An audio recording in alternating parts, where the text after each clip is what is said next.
Let's start the episode. Friday Feels episode. This is the day before my birthday, the worst day of the year, a holiday here on the J Train podcast. Okay, ready? Hello and welcome. Oh, this isn't the J Train podcast, the You Up podcast. I almost got switched up. I never shut the fuck up, Maddie. Okay. I know, you just talk.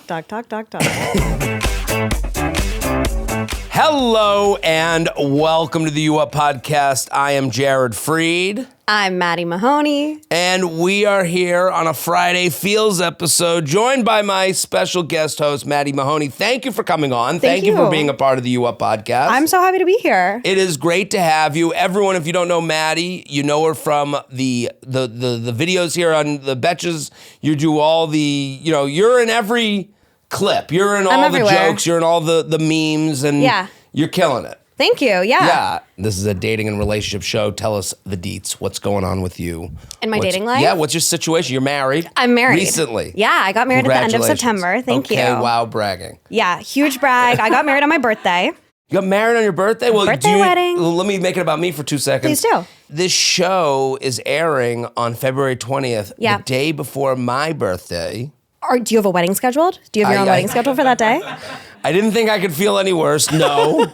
I guess it's another failure for Jared Freed. Another birthday goes by. No unmarried, unwed.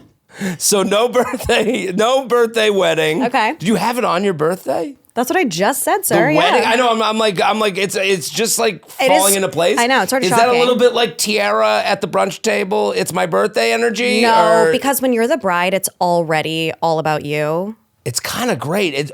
For your husband. Yeah.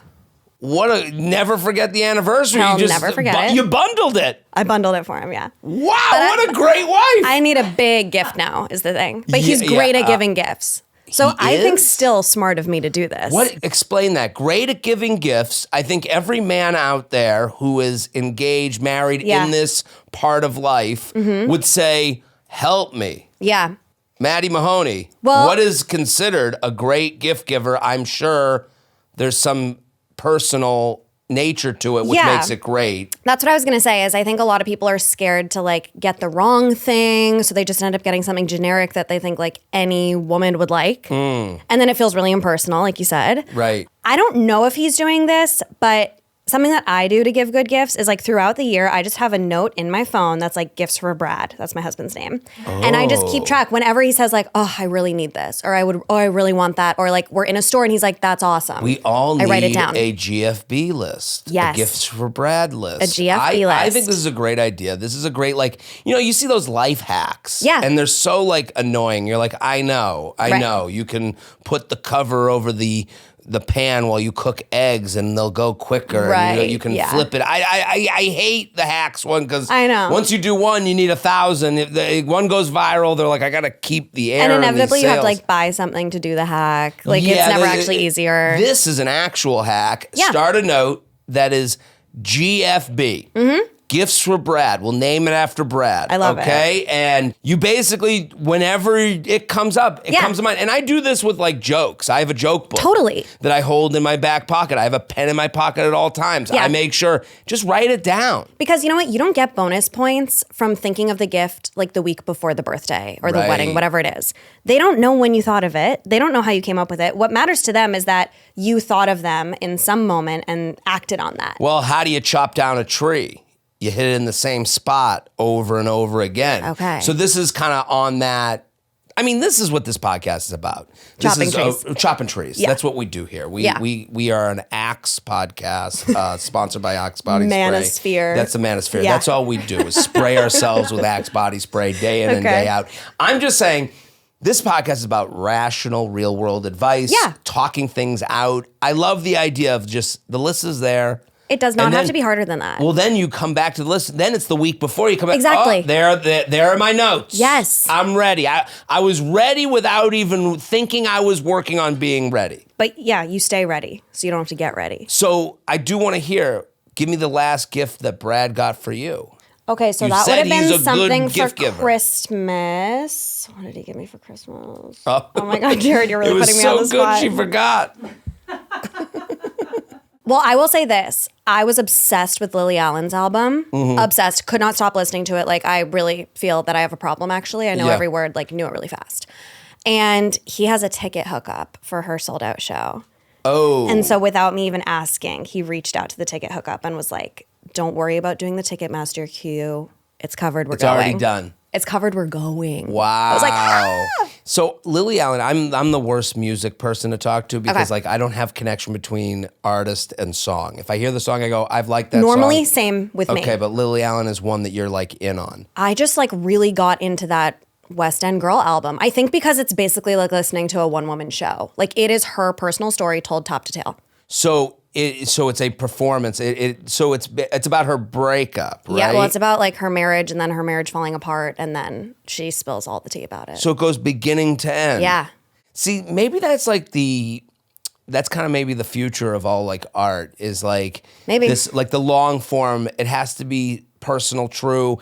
You got to have a beginning, middle, and end. I mean, like I have, with stand up right now, there's like this like put out clips. I know, it's so chopped up. It's chopped up, and then it's like, you with the audience. And I'm like, we're putting out a special, myself and Betches. It's going to come out, in the fall-ish, I think. We're going to have it come out, so thank you. But it's one story.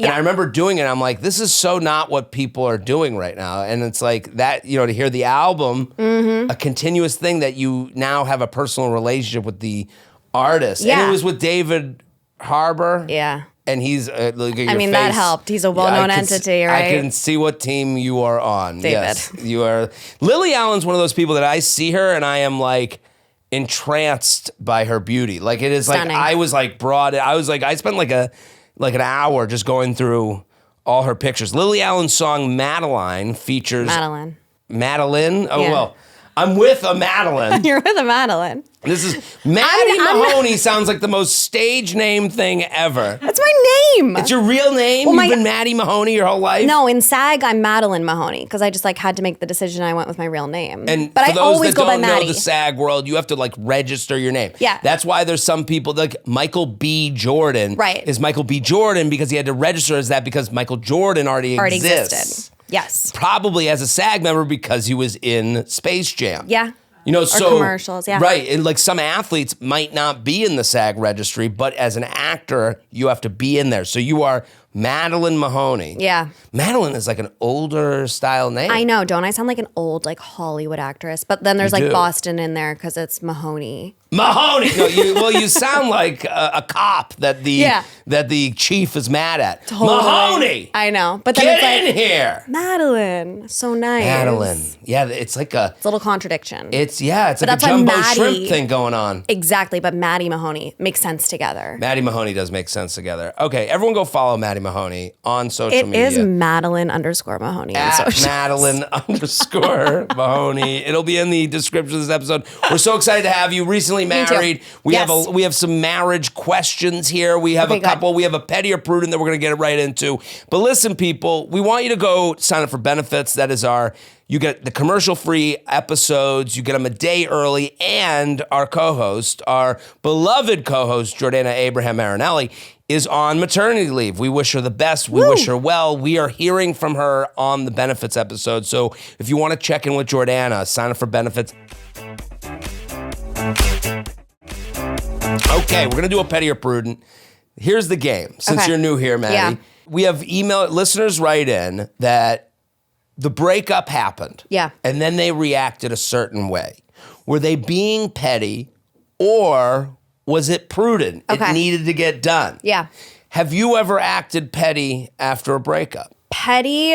No. Have you done anything or what's your post-breakup maneuver? Did you do the dating apps? Were you dating out there? Or is Brad like high school sweetheart? No, Brad's not my high school sweetheart. I knew him for 8 years before we started dating, but not closely. Like, DMing each other when we posted about the Pats or something. Okay, so he's from the Boston area like you. He's from the Boston area. We were introduced through a mutual friend, stayed in touch, and then I was in a couple different relationships. I met him 4 days after I got out of my last relationship. Whoa. I re-met him. So he comes into your life how? Is it a party? Through our same mutual friend who introduced us. When I told her that I had broken up with my ex, she was like, what about Brad? What and I was about like, Brad? yeah, I love Brad. Great. I'd love to go on a date with him. And she goes, okay, I'm texting him right now. And then he texted me while we were at drinks. Brad did. Yeah. And then we went out 4 days later. You're at drinks with your friend. She says, what about Brad? Yeah. Texts him while at drinks. Yeah, then she says Maddie Mahoney is single. And he goes... And he's like, whoa! Like he gets on his horse. He gets on his horse. He's riding through Maddie Paul Mahoney Revere. is single is like a rom-com movie. That's like the know. name it all goes. So he was I waiting thought- for you to be single. I think we were both like waiting for the right time. But honestly, he was so different when I started dating him after I initially met him. He'd changed a lot. How so? Well, for one, he was in an off-roading accident and he lost his arm. Oh my God. And so he'd had like this huge life change. And I think that just recalibrated everything. I'm sorry to interrupt. Yeah. And this is like an important story that I'm literally interrupting. It's totally I'm realizing as I'm interrupting, I'm like, you should not interrupt the story. You're like, hold on, stop. But when people say they've changed a lot, you go, you roll your eyes. Yeah, No, it's I know, an eye I know, roll. I You know, know. the He offset grew is up. like, yeah, he totally, Okay.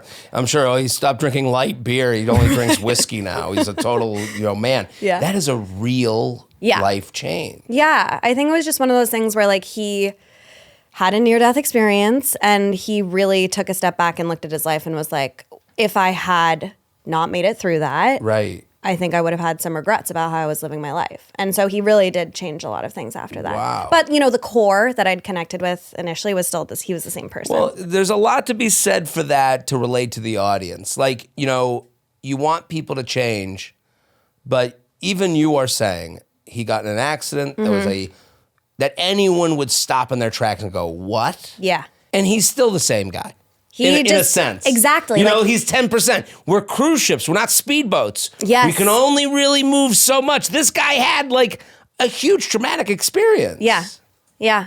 And you're like, this Brad, but with perspective. Exactly. Yeah. Like he still had the same sense of humor, same positive outlook on life, like all things that helped him get through that, by the way, like things that I really admired about him. And yeah, I think, it was 8 years later. So we'd both done a little growing up, had a bunch of experiences, and it was like right person, right time, You're like, you lost your arm, but I don't drink white wine anymore. So same. Same. I guess we've all changed. We've both done a lot of growing in equal ways. Well, okay, so let's go to the email. Okay. Are you petty or prudent? We got the game. Are they petty? Are they being prudent? J&J, I'll read it. Feather.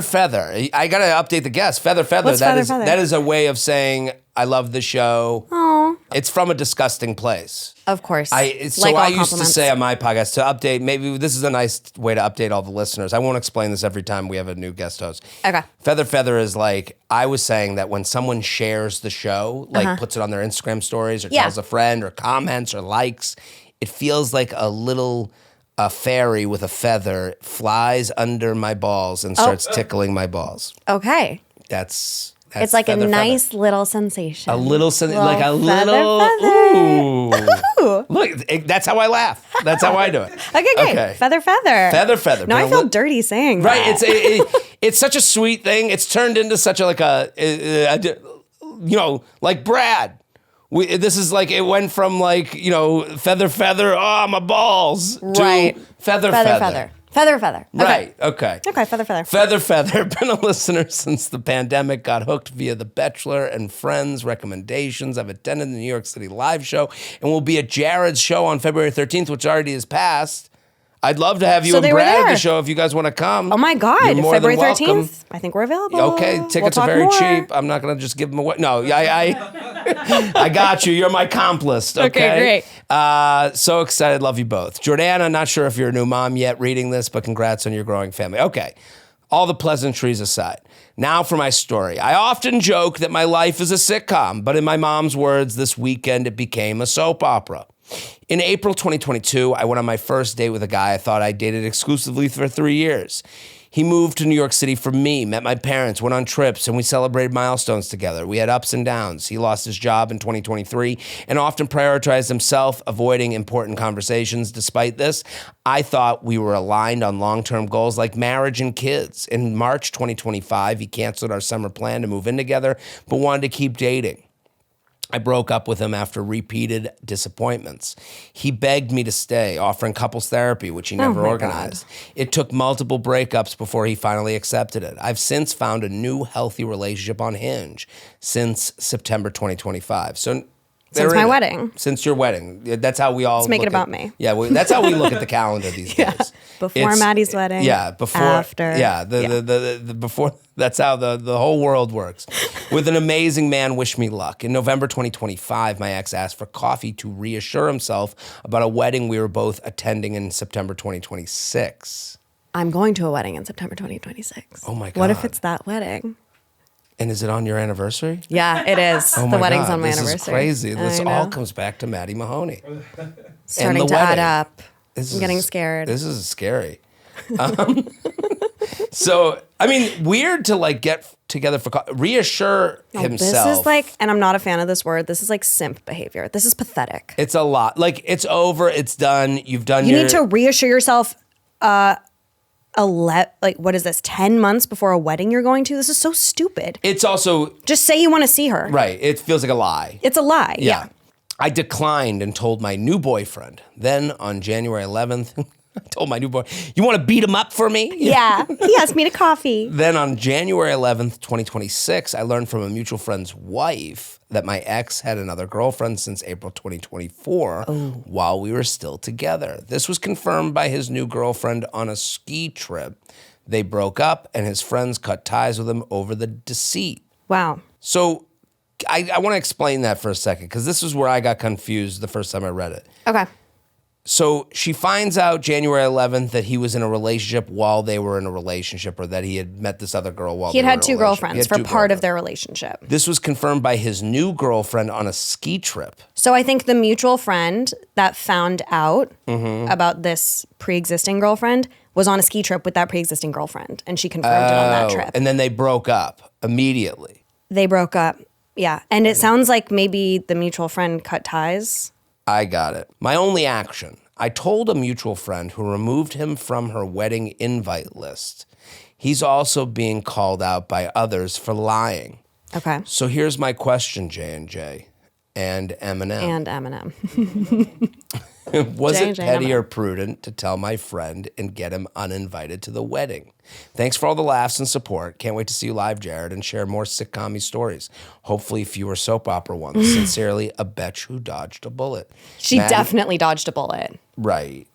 Well, it She seems didn't like really she dodge it, actually. It seems like she dodged, based on this email, and there are certain phrases, but I want to hear, I when you say he seems like she dodged a bullet, you can dodge a bullet. Yeah. It is much weirder to keep dodging multiple bullets. You mean like the fallout from his bullet? She says, my life is a sitcom. Right. When you say my life is a sitcom, and then you have the mutual friend and the coffee meetup, and listen, I'm speaking to the emailer. He is not my concern. Mm-hmm. I'm sure they are meant for one another in a certain way. Really? Well, I mean, like, as far as like two people who have to deal with each other. Like, I don't think, listen, I'm not saying there's no such thing as victims in these scenarios. Sure. But the idea that like he's getting in touch with you and then you're hearing about a ski trip where they broke up, and now you're saying, when I see, I think this is probably the man in me, where I'm like, drama, I'm over here. Sure. I'm running. I don't want to be involved. Yeah. When I hear from her, they broke up and his friends cut ties with him over the deceit. Okay. Right. I don't know how much you can believe that. What friends? The one friend that was a mutual friend that wasn't a friend? I don't think the whole world has left him alone under a rain cloud. You don't think this is a Scandival situation? Even Scandival has friends. I know. They all accepted his apology eventually. Right. At some point, people come back because they go, not my problem. I kind of like him. He's a good guy. Right. He's never done anything wrong to me. He's got his problems, but... I think the issue for me here is that it sounds like this affair, second girlfriend, whatever you want to call it, went on for like the last year and a half of their relationship. That's April a lot. 2024.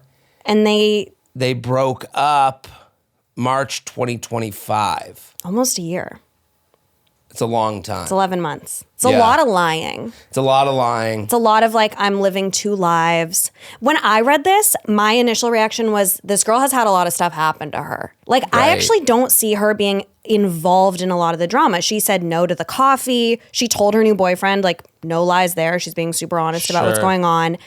The petty or prudent thing, I'm like, Do you think it's petty to tell the mutual friend? I don't think it's petty. This is crazy news to find out. Like, I'm just putting myself in her shoes. If I found out that my ex had another girlfriend for the last year of us dating, I'd be telling everyone. Are you kidding me? That's crazy. Telling everyone is in no way petty. No, not petty at all. Well, I don't know if it's prudent. I think it's more just like, I need to tell you a crazy thing. Well, also, it's not like, we've had other scenarios of like, do I tell the family? Do I tell the workplace? Yeah. No. That's a different story That's completely different. Basically, hey, what's your last year like? Well, yeah. I just found out that our mutual friend, do you know he had another girlfriend for a year, and then the girl found out on a ski trip independent of me? Yeah. And then she ended it, and then I found out he got taken off the wedding invite list. Like, none of that was, you pushed a domino that happened to topple over the other dominoes, but that kind of happens with liars. Totally. To lie over the course of a year, just like you said. It's going to come out. Yeah.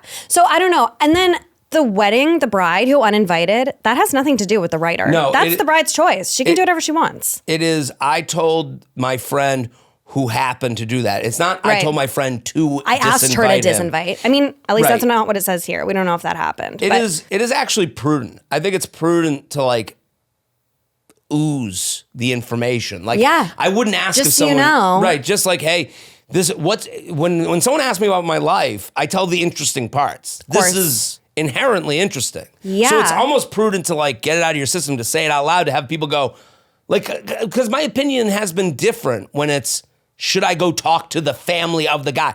No. That is totally different than. Completely different. Here's what's we're speaking. If you speak for yourself and other things happen, that's not really you being petty at all. No, you're just sharing your experience.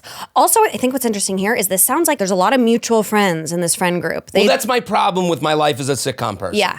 I don't like my life as a sitcom. Can you believe this happened? Yes, I can believe it happened to anyone who describes their life as a sitcom, because guess what? You're the main character. She's got her cast of characters. Right. Yeah. So there's the central figure in all these stories is you. Are you not a part of these things? Like, when I hear someone describe themselves as life as a sitcom, red flag deal breaker, I'm like leaning towards deal breaker. Really? Yeah, I have a few phrases. I want to check these out with you. These are phrases that I hear on a first date that I am like, you're out. I'm out. I'm like, ooh. You're getting the check. Okay. I'm like, this person is up their own ass a little bit. Okay. Like, that would be my description. In the nicest way possible, my life is a sitcom. That person has their head up a rectum, not really seeing their surrounding. I think I just have like a lot of empathy for like someone writing into this podcast. They want to get their email read. You're They're new like, here. Let me grab something fun. Let me frame this. She's coming to my show. She's That's helping pay true. my mortgage. I'm appreciative of the email. Okay. But we come on this podcast, we give a hug. Yeah. And then we whisper some truths in your ear. Okay. This is me whispering a truth that my life is a sitcom. I don't, as an adult, maybe in my 20s, I go, whoa, you must be some fun, loving, awesome person. In my 40s, I go, okay, cool. I'm trying to think if I have any friends who I would describe their life that way. I think I have one. You have to have one. You're an actress. Yeah, but I love her. I don't think she's a red flag girl. Well, I think my life as a sitcom is like woman version of like, there's a male version of that. Okay. I don't hear men say that much, but maybe women do on dates. You know what, Jared? Is it that like in a relationship you want to be the main character, and so you need to be with a supporting character? No. Okay. That could be that is a fair question. Okay. I just don't. I like when someone's a lead character, and then they're told you are a character, and they're like, why? They don't. I just don't want. To me, when you say my life is a sitcom, it's almost too aware that you are placing the chess pieces. Yeah. Like, I do think you're opting into crazy when you say these things. Here's some other ones. Okay. All my exes are crazy. I think that's just as bad as my life definitely as a sitcom. That's a red flag. I don't wait in lines. What? I hate people who say. Someone said that to you? Many people. Yeah. You've never had that said to you? They do like the overcome. I don't wait in lines. Ew. It is my least. I think it's the least likable thing you could say. Is that a Boca thing? It could be today. I mean, I've heard that from Boca up to Portsmouth, New Hampshire. I know the type of person. I don't wait in lines. It's like, well, I get it. I can promise you will wait in a line again. Yep. That's the thing. It's not even a truth. Life is full of lines. The idea that we're going to pull off at a McDonald's and there's going to be a line there and we're starving and they're going to go, well, I don't wait in lines. Out of the way, peasants. You're not going to do that or we're not going to eat. Right. I hate those people. Yeah, that's bad. Nobody is crazier than my family. Awful person. Okay. Awful person. That person can't understand that their aunt is a lot like a lot of other crazy aunts out there. Also, let's wait until I meet the family. Let me make that, assessment of the family. Okay. I can walk into the family and go, I have never seen this before in my life. They are crazy. And then you can go, I know, it's a little nuts. Right. That's as much as I'll give. My family, I got characters. Yeah. I got Pluto and Minnie and Mickey. You're feeling competitive about it? No, I'm feeling that my family, not much to talk about. Okay. I don't think very highly of them. You think that's sort of just how families are? That's how families are. Yeah. That's the dynamic. Okay, got it. You're comfortable with these people. You share blood. Yeah. Oh, so that means people say things they wouldn't say in kind, polite society. Yeah. It's just a delusion. So I hear that. I'm like, oh, they love their family. that could be true. Oh, how about you say that? That's an okay answer. Okay. Oh, you know what? My family, I really love them. They're fun to hang out with. Yeah. Nobody's crazier than my Aunt Cindy. I can find an Aunt Cindy. Okay. When you ask them where they're from, and they say they were born in the city that the hospital was in, right, but not the town they grew up in. Yes. That is the most insecure loser amongst us. Wow. It's millennial insecure. Right. Because millennial, we all found out, the Great Awakening. The internet hit us and we found out we are just as normal as everyone else. Yeah. You had the same jokes in your hometown as I had in mine. Yup, we're all losers. And now they're trying to escape that reality by saying, yeah, I'm from Manhattan. Oh, really? What streets did you grow up on? No, I was born, in the hospital in New York, and then we got in a car and went back to Long Island where I actually grew up. So you're a fucking loser too. When people say, I'm an old soul. Oh, yeah, no, we can't be saying that about ourselves. Stop it. Stop. You can't say I'm an old soul while holding a computer in your hand that you look things up in. Immediate indicator that you're a young soul. Because Right. if you were an old soul, you'd be wise enough not to say that. Absolutely. And it's actually like a humble brag. Because you're saying, I'm so young, but I act old. Oh, yeah. Right? It's like a way of saying, look how young I am. You can't say that after a certain age. Right. 80-year-olds don't say they're an old soul. It's like, we know, babe. Yeah. Oh, we know. We can see it on your face.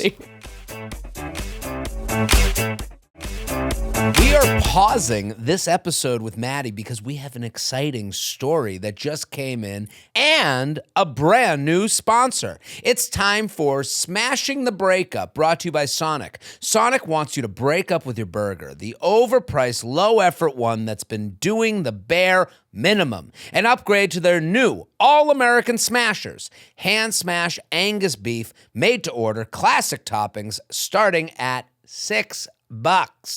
We have a voicemail from a listener who wants some honest advice on moving forward from a messy breakup. So let's go ahead and take a listen. Hi, J&J. Here's my story. So my last boyfriend I was dating for about a year and a half. It was really serious, or I thought it was serious. We're both in our late 20s. We talked about our futures. We talked about moving in together when our lease was up. And, we met each other's parents, like all of that.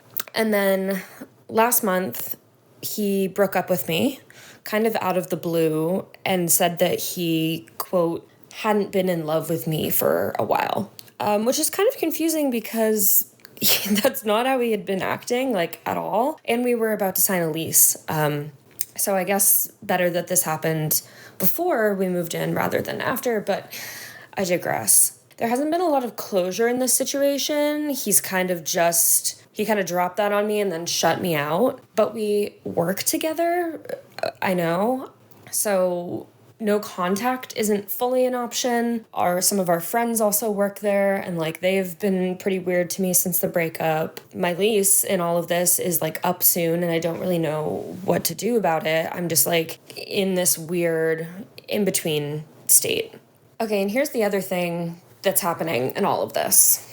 My friend is a musician and she's going on tour. She offered me a role on her touring team, paid for like 6 weeks, just in the US. And it sounds kind of insane. It's like not something I've ever done, but at this point I'm like seriously considering it. I guess I don't know if that's just me like wanting to run away from all my problems, or if I really am just like exhausted by this whole situation and I could use the distance and like something new to really jumpstart me, because I'm in kind of not a great place about everything. And Jared, I'd really especially love your POV on this, because obviously you do tour a lot and you know what it's honestly like. I only have an idea in my mind of like what it would be like on the road, like on a bus, you know, traveling and seeing the country. Like, I think I'm idealizing it more in my head. And my friends are telling me to go for it, but I want a third party's point of view who's going to give it to me straight. And I know that I can count on you guys to do that. So thank you guys so much. Appreciate you. Sincerely, a down and dumped bitch. Well, I feel awful. I'm sorry this happened. Let me start with that. This stinks. This isn't the end of the world. You're going to be okay. The dream is everything travels straight up the mountain and you and your beau go to the marriage mountain and you say I do, and then you walk it down and have kids and move in and die together while holding hands. That's not going to happen. I'm sorry to inform you. You're mixing up two things. You have the ex who's at work and kind of sitting there like a wet fart, and you have this I want to heal from this ex that you have going on. And I think we have to separate those two. I think, first of all, let's mourn the relationship. It sucks. It's over. I'm sorry. Go cry with friends and family and go have those cries that turn into laughs and those laughs that turn into cries and the hugs and the PJ parties and the ice cream, all the stuff you've seen in a rom-com. Go do that with friends and family. Then you need an exit meeting. You need to sit down with this guy. You have to accept that it's over. It's done. He is out. You are out. Once you have gotten to that point, when you know there's no going back, you need to go to him and have an exit meeting. You need questions answered. I would write them down. They are very simple questions. Because the idea of this happening, it was either move in or break up. So I get why this happened. There were only two choices. He took the choice that makes you feel badly. So I'm sorry that happened. But the exit meeting needs to include, I need to hear your thought process going in to the breakup. I need to hear what our plan is from your end as far as work is concerned and how we're going to handle this dynamic, and to get people to stop acting weird towards us. And they're only doing that because we're acting weird towards each other. So what is our plan for relating to each other, seeing each other in the workplace? Okay, the second part of this, so exit meeting with the guy. You have to have it. You have to discuss how you're going to divvy up the workplace and where you guys see this going forward, because you have to have something going forward. The closure thing, I would write down what type of closure you need. Saying I need closure is too vague to get any answer that will meet your expectations, because you really have none right now. Then, as for the road, I think that could be your live, laugh, love scenario. I don't think you'll feel good on the road if it's with no job to come back to or no life to come back to. So I think the only way you can have the fun on the road with your friend and helping them tour, if you can get work to kind of agree to some sort of scenario where you can take this trip. I would compare it to me playing golf. I like to play golf. I hate playing golf when I have things to do that are hanging over my head. It ruins the whole game. You are looking to have this fun trip across the country with a friend while living in a different world than the one you usually know. It will not be fun if you're wondering what life holds for you when you're back. So I would go to your work, let them know that you want to do a little live, laugh, love. You want to go find yourself on this Rumspringer of a post-breakup trip. And maybe they work out a scenario where you can work on the road, or they can put your job on sabbatical, whatever you can do with them. A lot of workplaces are pretty flexible with these types of things, especially considering the internet and work from home and what you need to check into. If you can do that, then go on the road. I will tell you, life on the road is a lot of time on your phone in different weathers. So you're going to be on your phone. You're going to have a lot of lonely moments. You're going to have time to think. It's a lot of movement, which is good. So it'll keep you occupied. You'll go from flight to hotel to bus. So there's a lot of things that could distract you, but there will be a lot of alone moments where you'll be on your phone looking at other people's lives and time going by for them. You're going to have to acknowledge that. That's okay. But you'll also have a lot of fun social moments with tons of variables that will keep your mind occupied. You will get to meet more people in a day than some people do in a month, and there's a lot of fun to that. So there's pros and cons to everything. I'm sorry this happened. I think it starts with having the exit interview with your ex-boyfriend, and then you bring up your living situation. To me, put your stuff in storage while you're on this trip. That takes away one variable that you don't have to worry about, and then you can worry about the move-in at the end of the trip and where you're going to go. So there was a lot in your question. I hope I covered it all. I really am sorry this happened again, but I really think the first step for all of this is accepting that this is over.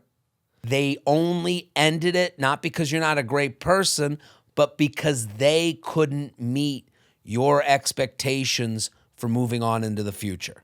It was not you, it was the scenario that they turned down. And I'm sorry that happened. You will find love in a different place, probably at a Sonic on the road, chomping into a smash burger. That's all for smashing the breakup. Thanks again to Sonic. Remember, breakups are about growth, and sometimes the best way to get over a breakup is by upgrading your standards, including your burger standards. Break up with your burger and try the Sonic $6 All-American Smasher meal instead. All right, let's do another email. Okay. UUP@betches.com. Maddie Mahoney here, at Madeline_Mahoney. Go follow. She does the Betches, the big picture. What? What is it called? Betches Video Club. That's a good name for it, though. Betches Video. Well, that's already a podcast I actually listen to. Okay, that's on the Ringer Stop Network. and switch Let's to not promote ours. them. Yeah, let's not talk about the Ringer. Certainly not in the context of mine. It is okay, Maddie. Read the question. Okay. All of Maddie's information in the episode description. Okay. Hi, Jared and Maddie. It says guest, but... Or Madeline. Madeline/Maddie. I'm writing because I'm worried my marriage is about to take a hit over something that feels surreal. Uh-oh. My wife and I live in Oklahoma City. Okay, T. Have you ever been to Oklahoma City? No. It is a weird town. Well, they said surreal. So I wonder if that's part of it. Oh, maybe. Oklahoma City is like empty when you're there. Right, ghost town vibe. It's weird. And then at night, it just fills up. Oh. I was in this area called Bricktown, which I think is like their maybe party area. Okay. So maybe that's why it was empty. Mm-hmm. And then there was a line dancing place that was next door to the comedy club. So fun. Awesome. I went into this line dancing place that was packed. Oh, I love that. And it was like I was a reporter for the National Geographic. I was watching these people. Like you and I are from the Boston area. No, very different culture. Line dancing. Yeah. Like I don't even know what the Boston version of that is. We don't have, it's just drinking at the Irish pub right. in Southie. We don't have that. We have no version of that. Like I walked in there, I was like, and it was like all the men were dressed in the gear. Really? And it was like men. Tucked in flannels, like that sort of thing. Nice tucked belt. in pants at their navel. Yep. They were dressed like the men who did it looked like the type of men who would stuff a guy in a locker for line dancing. Oh my God. That was the weirdest part. Yeah. You're like, wow, the nerds are the bullies are the nerds. It was like, It's like the upside down. Yeah. Okay. So Okay. But I do like Oklahoma City, I will say. I kind of had it on my list as the next Nashville. Yeah, I could see that. It has a lot of music, live music. It's got good food, barbecue. But I don't know if it's ever going to happen that way. Well, eventually it will because they are safe from rising tides. Okay, well, good. Okay. I'm 33 and she's 29. Found out Maddie's leanings. We don't have kids, and up until now, our relationship has been solid. Great. She recently lost her job, but I make enough money to support both of us. Even so, she's very focused on making more money so we can stop renting and buy a home. Totally get that. A couple weeks ago, she told me she was going to start selling protein shakes with a friend from high school. Okay. Uh-oh. Okay. I see where this is going. I didn't think much of it until a huge Arbonne box showed up and I realized she's joined an MLM. So MLM, MLM stands is? for multi-level marketing, where sellers earn from their own sales and from the people they recruit. It is quite literally. It's a pyramid scheme. Yeah. With a very small loophole that is so tiny. What's the loophole? The loophole is that in a pyramid scheme, there's no product that's being sold. It's just the promise of a business or of money coming in. And in an MLM, they are literally selling a product, but you can't make money from selling the product, either because the product is undesirable, like it doesn't work or it's way too expensive, or because you will never actually make enough money doing that. The only way to make significant money is by recruiting people under you to sell that product. Got it. I didn't even thank you for the lesson here. I know a lot about this. I've heard of MLMs for years. You've thought about it. I wrote a feature film about this. Really? What's it called? It's called False Profits. False Profits. Can they find it? We're looking for investors right now. I've got producers and a director attached, so we're chugging along. It seems like the emailers in some money issues. So they might not them. We're not going to ask them for money. But if anyone else. Okay, let's keep going.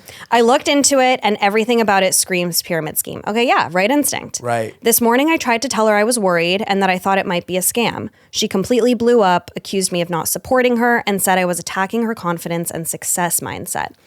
She left. Success mindset. I know. That's like a red flag term. Right. You know, she's like already. Well, she's in the hustle culture. Yeah. She has entered the ecosphere. Yes, ecosphere. That's a great word for it. She left the house and now thinks I'm trying to sabotage something she believes in. How do I explain to my wife that this is likely a scam without becoming the bad guy? Because it's coming from me, her husband, she won't listen. Do I bring in a third party or back off and let this play out? Oof. Oh, this is such a tough one. I really feel for this writer. Right, because this is a tough one because there's other people at play. There's your life at play. This is like not our normal. Like I love that it's a marriage question. Me too. But when the marriage is like involved, you go, oh my God, these are like real stakes. This isn't like, hey, how do I stop getting ghosted? Right. We're dealing with real people. This affects both of them in like a really real way. It's finances. How do you feel? What if Brad came home and said, I have a new business venture? Every time he so much as plays a clip about like the pyramids were built by aliens, I'm like, no, I'm debunking immediately. I'm a big debunker. So I think he would listen to me because that's very much part of like our banter. What stood out to me from this is that second to last sentence, because it's coming from me, her husband, she won't listen. That made me so sad. I was like, why wouldn't she listen to you just because you're her husband? Like, right. It almost feels like there's a deeper thing going on here. It's funny. You and I both we have the same takeaway. There's a deeper thing going on here. Yeah. I had it from a different line. Okay. I like that you found it in a line that I didn't even think of. The line that made me think about that was, she's very focused on making more money so we can stop renting and buy a home. Yeah. So she wants the next phase of life. Yeah, and I think she also wants to feel useful. She wants to feel like she's contributing. Right. And so like this is an easy thing to pick up right away. Totally. That promises money, but it will never come. When the money comes, whatever. But in her mind, she's going, I want to be useful, so I can right away. I can live the dream. I can hustle, and I can feel worth, and all of those things are important. Like in an MLM, a big draw is that you have total autonomy over your quote unquote business. Right. You are your own business owner. You're your own boss. And maybe you sign up 2 people and it works out, but then those 2 people quit after a month, and they will without any income anymore. Like it's a short. It might work. The problem also is it might work in the short term. It almost never does. Like statistically, it never does. Right. Okay. And you would know. You made this film about this. Oh, and there's so many resources online for this. Like, I guess my first piece of advice would be like try to have another conversation. Got to make sure it's coming from an empathetic point of view. Like saying you're being scammed is not going to work here. I don't think you even talk about the MLM. Really? I think you go after. I think you got to go. The MLM is the symptom, not the disease. Yeah. The disease here, and he even says, I'm working, I'm making enough money to like make things happen. Like that beginning sentence makes me feel better about their play. Totally. We can also like give her time to find something really meaningful. Right. That's going to work. This is a Band-Aid that has longevity. Band-Aid on a flesh wound. Because exactly. She's like, I am wounded. I feel less than. Yeah, she was laid off. Like she's Right. not feeling confident. How do you get through to her? And I think that's the conversation. Totally. Because when you attack the product that she believes in for now. And by the way, she doesn't believe in it. She's being told in her weekly coaching sessions that if she doesn't outright say she believes in it, she'll never have the sales. Well, right. And so they're also, it's cult-like. And then they go, and anyone who says negative about it, they're just jealous. They're against you. Yeah, they're not contributing to your success. You need to cut them out. It gets have to go really to an intense. office every day. They're jealous of your autonomy. Yeah. All of those things. So they're being coached in how to resent you. Exactly. That's why I was saying, like, you got to come from an empathetic point of view. Right. I agree with you. It can't really be about this. It has to be like, look, let's like touch base on our shared goals here. We want to build a house. We want to buy a house, whatever. Right. How do we get there? Part of that discussion, I think, can be, let's look at statistically how much MLMs can bring in. Right. Because Well, if you do... How about we do it a different way? I Okay. actually, sorry to interrupt. I think there's a better way to do it. Great. The goal is the house, or what are our goals? Yeah. What are our goals? Yeah. So if our goal is the house together and being able to, start a family. Yeah. What do we need to get to that goal? Mm-hmm. So we need this much a month. Right now, I am making this much a month and we're saving this much a month. Yep. Whenever you start, we can start towards that goal and we can save twice as much, but we don't need to start right now. Like, I think when the numbers, like the thing that makes, we fear the unknown. Yeah. And right now the unknown is how much money you need to get towards these goals. Let's make the goals real. Let's put them in Super real tangible. numbers. Make them tangible. So like, hey, I'm making X. I bring home Y. Yeah. Now, for now, that's going to go towards these expenses, A, B, and C. Yep. Now we have this much to save. We're going to put this much into this bucket, this much. I mean, we were talking before, Maddie and I, that I used to sell life insurance. This is what you do when you sit with people with life insurance. Yeah. You go, okay, let's make the numbers real Yeah. and own them, and also make them so simple and attainable. Mm-hmm. Don't do like, well, if I made $1 million this year. No. I make X.